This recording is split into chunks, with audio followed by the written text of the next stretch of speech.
Hello students, पिछली video में हमने व्यवसायिक क्रियाओं की विशेषताएं पढ़ी थी। इस वीडियो में हम पढ़ेंगे व्यवसाय, पेशा और रोजगार में अंतर या तुलना और व्यवसायिक क्रियाओं का वर्गीकरण। चलिए सबसे पहले हम पढ़ते हैं व्यवसाय, पेशे और रोजगार में तुलना। व्यवसाय जिसको हम इंग्लिश में बिजनेस कहते हैं, पेशा जिसको हम ऑक्यूपेशन कहते हैं और रोजगार जिसको हम एम्प्लॉय कहते हैं। ठीक है, तो हमें पता होना चाहिए व्यवसाय क्या है, पेशा क्या है और रोजगार क्या है, तभी हम तीनों में क्या कर सकते हैं अंतर। व्यवसाय वह है जिसमें व्यक्ति अपनी आवश्यकताओं को पूरा करने के लिए अर्थात जीवन यापन करने के लिए आर्थिक क्रियाएं करता है, वो सब क्या है व्यवसाय। पेशा वह है जिसमें इस विशेष ज्ञान और दक्षता की आवश्यकता है जिसे डिग्री द्वारा प्राप्त किया जाता है। रोजगार जिसके अंतर्गत किसी अन्य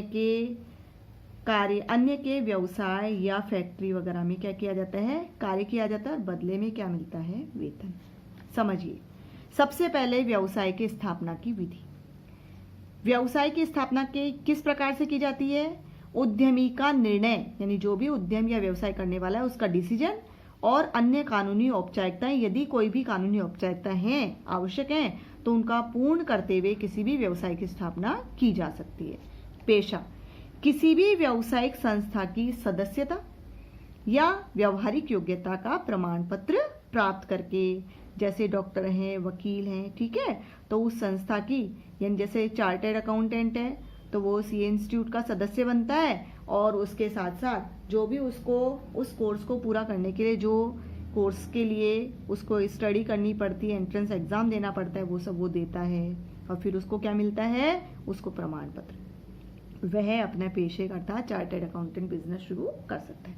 नेक्स्ट है नियुक्ति पत्र तथा समझौता, सेवा समझौता, अर्थात रोजगार जिसके अंतर्गत नियुक्ति पत्र, अपॉइंटमेंट लेटर दिया जाता है या सर्विस एग्रीमेंट किया जाता है, उसके साथ ही रोजगार शुरू होता है।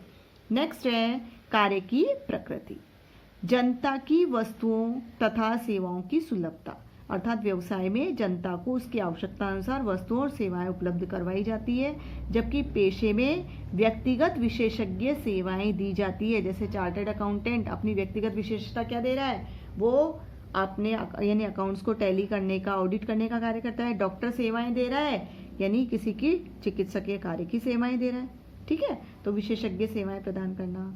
नेक्स्ट है रोजगार, यानी जो भी सेवा समझौता किया गया है या जो भी उस सेवा के नियमों के अनुसार है, वो सभी कार्य उसके द्वारा किए जाते हैं जो उसका मालिक अर्थात जो रोजगार देने वाला उसको उपलब्ध करवाता है। नेक्स्ट है योग्यता, व्यवसाय में कोई न्यूनतम योग्यता आवश्यक नहीं है, ठीक है, 10th पास भी बिजनेस कर सकता है तो बीकॉम एमकॉम करके भी बिजनेस कर सकता है, तो इसके लिए कोई न्यूनतम योग्यता आवश्यक नहीं है। जबकि पेशे में उस विशेष क्षेत्र में अर्थात जिस क्षेत्र की वो विशेषज्ञ सेवाएं दे रहा है उस विशेष क्षेत्र में प्रशिक्षण उसके लिए आवश्यक है और उसके अंतर्गत उसमें विशेष योग्यता का होना बहुत ही आवश्यक है, ठीक है।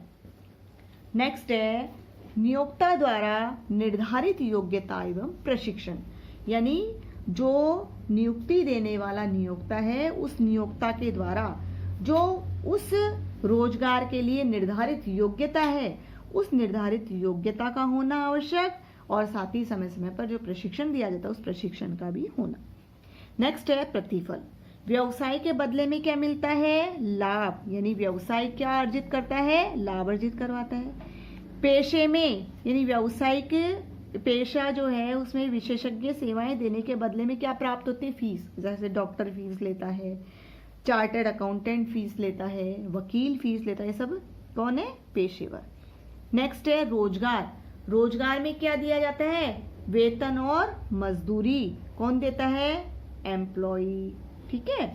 नेक्स्ट है पूंजी निवेश, व्यवसाय में व्यवसाय की प्रकृति, यानी जिस प्रकार का व्यवसाय है, जितना बड़ा अर्थात जिस आकार का व्यवसाय है उसके अनुसार उसमें पूंजी इन्वेस्ट करना क्या होता है, आवश्यक, तो यहाँ क्या आवश्यक है, पूंजी निवेश आवश्यक है।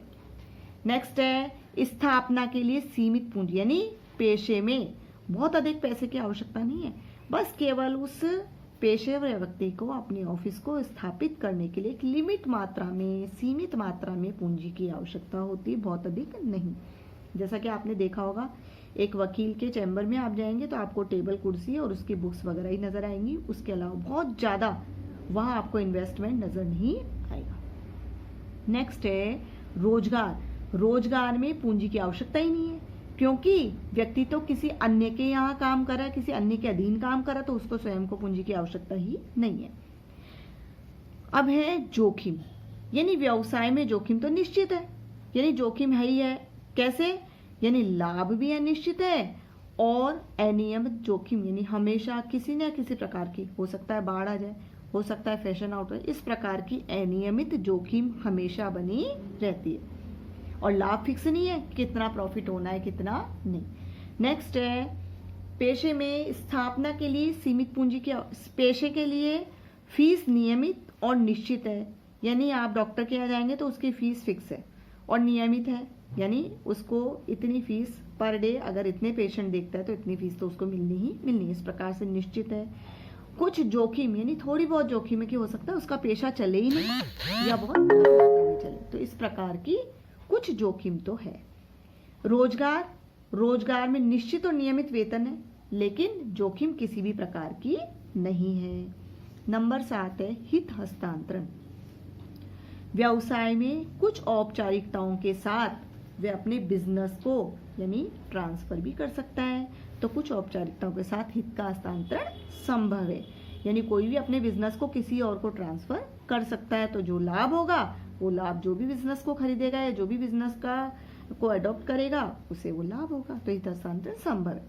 पेशा, पेशे में पेशेवर व्यक्ति अपनी डिग्री को ट्रांसफर नहीं कर सकता, नहीं अपनी पेशे की जो विशेषज्ञ सेवाओं को वो भी ट्रांसफर नहीं कर सकता, न योग्यता को, इसलिए इसमें हित का हस्तांतरण संभव ही नहीं है।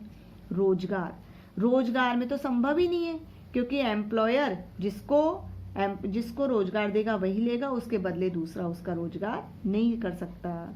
नेक्स्ट है आचार संहिता। व्यवसाय में कोई आचार संहिता निर्धारित नहीं है, यानी उसके स्वयं के ही नियम और कानून है जिसका वो पालन करता है, और जरूरी नहीं है कि उसके नियम और कानून बने हो।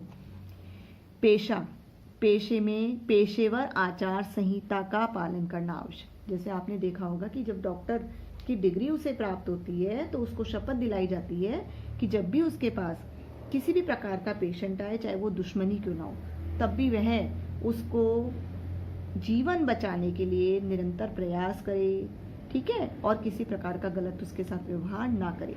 अगर ऐसा नहीं करता है और वह किसी भी प्रकार का इसमें गलत साबित होता है तो उसकी डिग्रियों को जब्त भी कर लिया जाता है। इसलिए जो भी पेशेवर आचार संहिता यानी उस पेशे से संबंधित जो नियम और कानून बनाए गए उनका पालन करना उसमें आवश्यक है। रोजगार, रोजगार में नियोक्ता द्वारा जो नियम निर्धारित किए गए हैं उन निर्धारित नियमों का पालन करना क्या है? आवश्यक। अब हम पढ़ेंगे व्यवसाय और पेशा और रोजगार, तो हमने पढ़ ही लिया।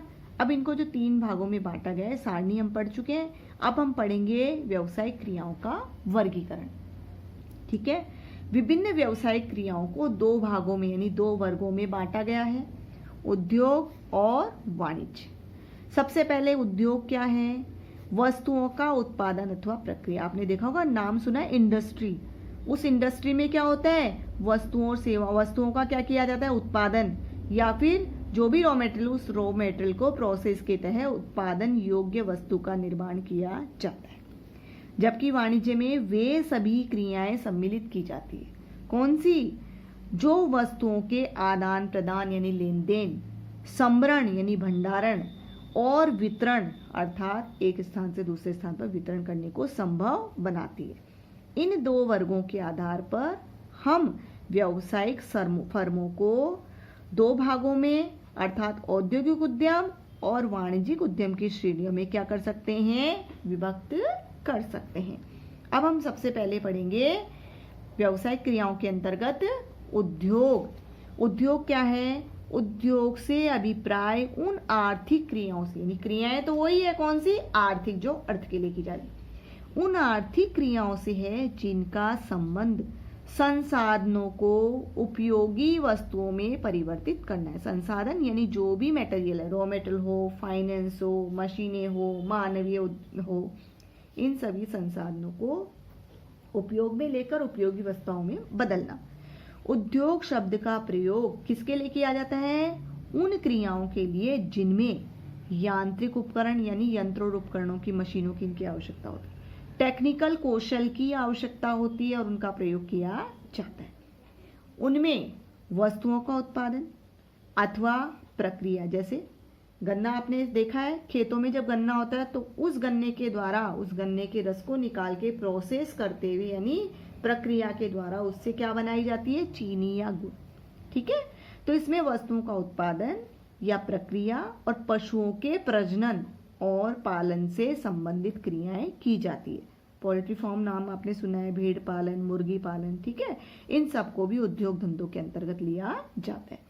व्यापक अर्थ में उद्योग का अर्थ समान वस्तुओं अथवा वस्तुओं के उत्पादन में लगी इकाइयों के समूह से, जैसे रुई उद्योग है, कपास और सूती वस्त्र आदि बनाने वाली इकाइयां, ये सभी कौन सी कहलाती है? उद्योग। इन्हीं के समकक्ष है बैंकिंग, बीमा, ठीक है, इन सबकी सेवाएं भी क्या कहलाएगी? उद्योग। जैसे बैंकिंग उद्योग है, बीमा उद्योग है। उद्योगों को 3 व्यापक श्रेणियों में बांटा गया है। कौन कौन सा? प्राथमिक, द्वितीयक और माध्यमिक। उद्योगों को कितने भागों में बांटा गया है? 3।